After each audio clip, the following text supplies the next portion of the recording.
Syekh Shalih bin Fauzan bin Abdullah Al-Fauzan hafizahullah berkata, jika engkau telah mengetahui bahwa syirik apabila mencampuri ibadah akan merusaknya dan menghapus amal ibadah serta pelakunya akan menjadi orang-orang yang kekal di dalam neraka, maknanya adalah selama engkau telah mengetahui tauhid adalah mengesahkan Allah dalam ibadah, maka wajib pula atasmu untuk mengetahui apa itu syirik. Karena orang yang tidak mengetahui sesuatu dapat jatuh ke dalamnya. Sehingga engkau harus mengetahui jenis-jenis syirik untuk menjauhinya. Karena sungguh Allah telah memperingatkan dari syirik dan berfirman yang artinya, sesungguhnya Allah tidak mengampuni dosa menyekutukan Allah, dan Dia mengampuni dosa di bawah itu bagi siapa yang Dia kehendaki. Quran Surat An-Nisa ayat 48. Maka inilah syirik dan inilah bahayanya, yaitu bahwa syirik dapat menyebabkan pelakunya diharamkan dari surga. Sesungguhnya barang siapa menyekutukan Allah, maka sungguh Allah telah haramkan surga untuknya. Quran Surat Al-Maidah ayat 72.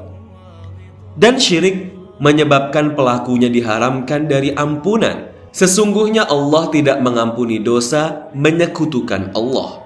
Quran Surat An-Nisa ayat 48. Kaidah pertama, jika demikian keadaannya, maka ini adalah bahaya yang sangat besar. Wajib bagimu untuk mengetahuinya sebelum bahaya apapun, karena pada kesyirikan itu akan sesat pemahaman dan akal-akal. Supaya kita mengetahui apa itu syirik dari kitab dan sunnah, Allah tidaklah memperingatkan dari sesuatu pun kecuali telah menjelaskan, dan tidak pula memerintahkan dari sesuatu pun kecuali telah menjelaskannya kepada manusia. Dan Dia tidak mengharamkan syirik lalu membiarkannya dengan gambaran yang masih global. Akan tetapi, Dia telah menjelaskannya di dalam Al-Quranul Azim, dan Rasulnya juga telah menjelaskannya di dalam As-Sunnah dengan penjelasan yang memuaskan. Oleh karena itu, apabila kita ingin untuk mengetahui apa itu syirik, maka kita kembali kepada kitab dan sunnah hingga kita mengetahui kesyirikan. Dan janganlah kita kembali kepada ucapan orang. Akan datang penjelasan ini. Kaidah pertama, hendaknya engkau mengetahui bahwa orang-orang kafir yang dahulu diperangi Rasulullah SAW mengakui bahwa Allah Ta'ala adalah yang menciptakan dan mengatur. Namun, hal itu tidak membuat mereka masuk ke dalam Islam. Dan dalilnya adalah firman Allah Ta'ala yang artinya, katakanlah, siapa yang memberi rizki kepada kalian dari langit dan bumi? Atau siapakah yang memiliki pendengaran dan penglihatan? Dan siapakah yang mengeluarkan yang hidup dari yang mati dan mengeluarkan yang mati dari yang hidup? Dan siapakah yang mengatur segala urusan? Niscaya mereka akan mengatakan Allah. Lalu katakanlah, mengapa kalian tidak bertakwa? Quran Surat Yunus ayat 31. Kaidah pertama, hendaknya engkau mengetahui bahwa orang-orang kafir yang dahulu diperangi Rasulullah SAW menetapkan tauhid rububiyah. Bersamaan dengan penetapan mereka terhadap tauhid rububiyah, tidak menjadikan mereka masuk ke dalam Islam, dan tidak pula menyebabkan darah-darah dan harta-harta mereka terjaga. Ini menunjukkan bahwa tauhid itu tidak hanya menetapkan rububiyah saja, dan bahwa syirik itu tidak hanya syirik dalam hal rububiyah saja. Bahkan di sana tidak ada seorang pun yang mempersekutukan Allah di dalam perkara rububiyah kecuali orang yang berpemikiran ganjil saja. Bila tidak ada orang seperti ini, maka seluruh umat menetapkan tauhid rububiyah. Tauhid rububiyah adalah menetapkan bahwa Allah adalah yang menciptakan, memberi rizki, menghidupkan, mematikan, dan mengatur. Atau dengan ungkapan yang lebih ringkas, tauhid rububiyah adalah mengesahkan Allah Ta'ala dalam perbuatan-perbuatannya subhanahu wa ta'ala.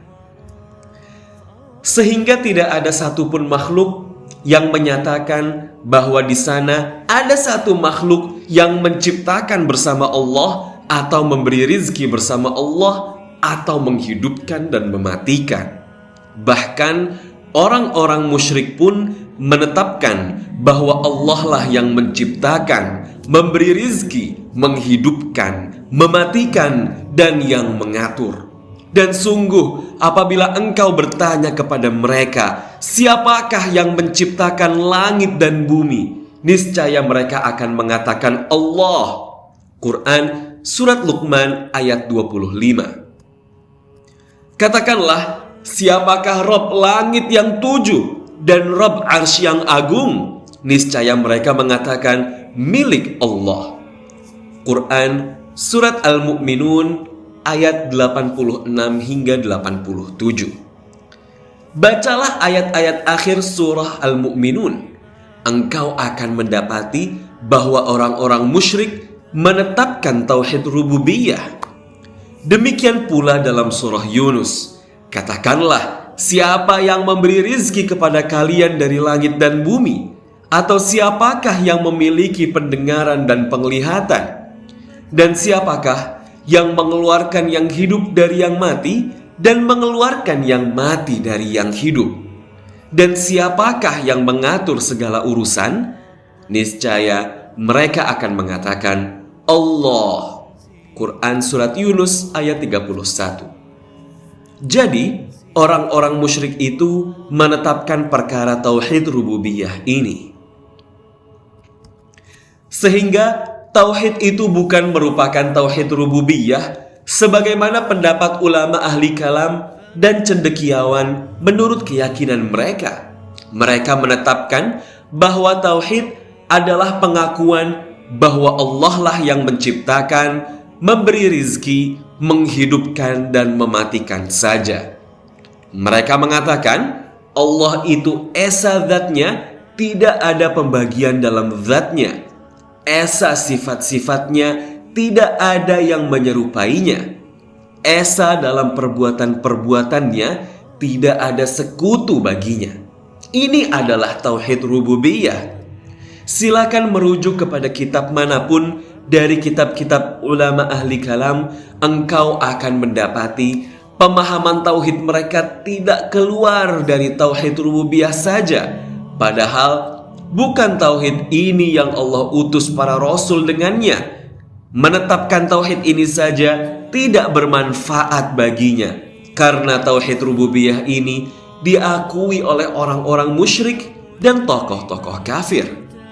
Akan tetapi hal tersebut tidak mengeluarkan mereka dari kekafiran dan tidak menyebabkan mereka masuk ke dalam Islam. Jadi ini merupakan kesalahan yang fatal. Barang siapa yang meyakini dengan keyakinan ini tidak lebih baik daripada keyakinan Abu Jahal atau Abu Lahab. Sehingga apa yang ada pada sebagian orang yang berpendidikan sekarang ini berupa penetapan tauhid rububiyah saja dan tidak sampai mengarah kepada tauhid uluhiyah, maka ini adalah kekeliruan besar di dalam definisi tauhid.